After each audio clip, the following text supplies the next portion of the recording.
Now a little bit of focus here. Fine focus. There you go. Okay. Now, tell us about Argentina. Don't be so silly. How can I tell you about Argentina after being here so many years? Well, let's see now. Tell me about... Damn, you stop it. Tell me about... you and Jim went up and got some enormous land up north, right? Yes, And cleared it away. We were colonizing. We were opening up country. Right. Which province was that in? Santiago del Estero. Right. And then you had to go over to Italy to find some workmen? Colonists. Colonists? Italian colonists. Daniel, please get back. Oh, Daniel. Yes, we went over and we had friends called, he was a Prince Mario Colonna. Prince in Italy? Yes. And we visited him because his father owned property in Italy. And we wanted to see how the Italian people worked in their own country. Because the Argentines really weren't good colonizers, not hard workers, and the Italians were. They were very thrifty and saved what they wanted. They were delightful people. So how did you entice the Italians to come to work in Argentina? Well, actually, we didn't get very many. We got contacts through them. And I think one family came. And they stayed. And one old Scotty, who was a super colonist, he really was. I'm sure he was, you know, from gentlefolk originally. He was an absolute gentleman. And he got his wife to come out, not having seen her for 20 years. He left his wife with a baby in Italy and sent money over to her, so they had this girl, Maria, to be educated, which you get a marvelous education. And then she eventually came out with a child. Once we settled old Scotty and got him a portion of the land and built him a house. And the wife and the little girl, well, she was grown up, came out. And she was absolutely marvelous girl. And we had her in the house, and she used to help in the house. They put her down to hard work. She kept all the books for them, and she had to carry great big sort of sacks on her back. Things she'd never done in her life. But she was an absolutely beautiful girl. And when she got married, a cousin of hers came back from Italy, and they got married, and we had this great wedding. She could have walked into Buckingham Palace. She was so beautifully dressed and so terrific. And she was a marvelous girl. And then once or twice, she married this cousin of hers. And they had a child. And then I went down to Buenos Aires to be with the children. And came back to find she was very ill. She was just going to have this baby. She got double pneumonia or something, and she got in the hands of a Russian doctor. Terrible old chap up there, absolutely stealing money out of everybody. And she got in the hands of this chap, and he was giving her all the wrong medicines and things. Luckily, I got back. All these people. You were the Mano Santo, weren't you? I had 14 families to look after. And life was terribly interesting. And Good on a talk show here, right, Granny? We're just giving it a little try. You get used to it, Granny. You get used to cameras. Nothing phases you. It's terrible. No, it's fine. Go ahead. And what happened? So tell about the, well, finish the story and then tell about the having to dress for dinner. Well, anyway. That pushes his buttons, having to dress for dinner in the old days, eh, honey? Oh, in full dress. Anyway, this girl had this baby, and I was with her. She was dying. And I stayed with her 48 hours by her bedside. And then eventually Jim came. He said, about time to go home. So I said, I'll be back. So all her relatives were sitting around the room, sort of waiting for her to go out. And so I said, don't worry, I'll be back. So she turned around, she said, well, the Signora's coming back, you know. So I went away reluctantly, really, because I hadn't had anything to eat or change or anything. And then I came back, and they were still there, sort of waiting. And I sat by her bedside. She put her arms around my neck, and she said, "No puedo más." Just, you know, she got up and went out. Then the mother came in, and we got all ready and everything. Then I called Jim, and as he'd come to collect me, and I said, "You better come in, because you've never seen anything so beautiful." Absolutely fantastic. Then the husband came in, and he went off his head, and he shook the bed, and he went mad, and we had a terrible time with him. And anyway, eventually, he remarried within a year, I think, again. All those people are the only people I really would love to go back and see. Where we had the toughest time, Simon, where we went through terrible difficulties, is the only thing that draws me back. Because we were working... People really stuck together at that time. Oh, we were working terribly hard, and I had all the interest of those people in my hands, which was so interesting. Those are the people I'd love to go back and see again. And they're probably not there anymore, though. oh, the children would be there grown up. And I'd like to see the village house same as it grown, you know, because it was very out of the world and primitive. But it was madly interesting.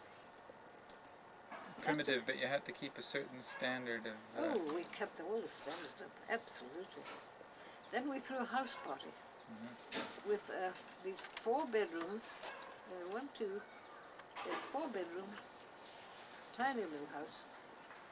And we had started polo, you see, with everybody we could collect. Anybody who'd never played polo, but in 3 years' time we had a polo team playing in Buenos Aires. And Frankie, your father, had a handicap of 2 at the age of 14, which was terrific. And if it hadn't been for the war, he would have been in an international polo.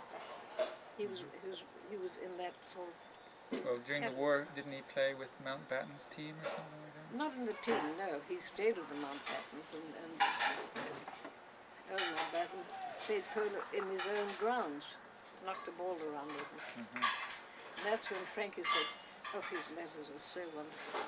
He said, Mummy, I think they're all lovely. The person I like best of all is Mountbatten's mother, the older one. And she said, she even smokes. He made, you know, Frankie had such a sense of humor, made fun of himself. Because when he went to stay with him, he had all the reach-me-downs of gyms and things, you know, to dress up. Can you keep it quiet in there? Close the door, please. We continue. Where did I get? Oh, you were talking about Daddy's sense of humor. Oh, yes. And then when he was at Y College, a boy came up to him and he said, there's a Rolls Royce waiting for you. Frank said, don't be so stupid, I don't know anybody with a Rolls Royce. And he said, yes, they want you. And he said, no. He said, not for me. So he went back, and the boy came back, and he said, yes, they do want you. So Frankie went. This was Central Rolls Royce for Frankie, for him to go and spend a weekend with him. And so he collected some of his old rags and things and went along, received by the butler and everything, and all his clothes were spread out. And in his letters he said, I'm sure they've got better clothes than I have. And he took it all in his stride, as though he'd been born to it. It was absolutely incredible. I wish I had those letters. Pronto, when Frankie and Jean and I came up, Marie and Frankie were already here. Marie had gone to England for a holiday. So Jean took on a job. And we were in here in Ottawa. And the Mountbattens turned up because they were coming down to Toronto to open a hospital, one of the big hospitals. And having met them, Frank was very keen to see them again because he'd seen them in India. And he said, I'm too small fry to make myself, recognized again. So I said, okay, I'd met Edwina out in the Argentine. I met her, I knew her well enough to write to her. So I wrote to her and I said, I know you're only over here for 4 days, but we'd be delighted to see you, if possible. And so I wrote to her. I said, my dear Edwina, I said, you're over here only for a short while. We'd so be delighted to see you, but I know it might be quite impossible. All the telephone bells rang, the whole place shook. My letter went up to headquarters. So Jean and Frank and I were invited to Government House, full of gladiators.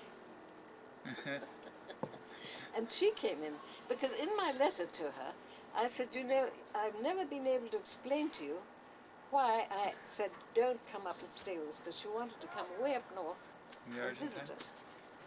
And I said no. She'd never been said no to by anybody, I don't think.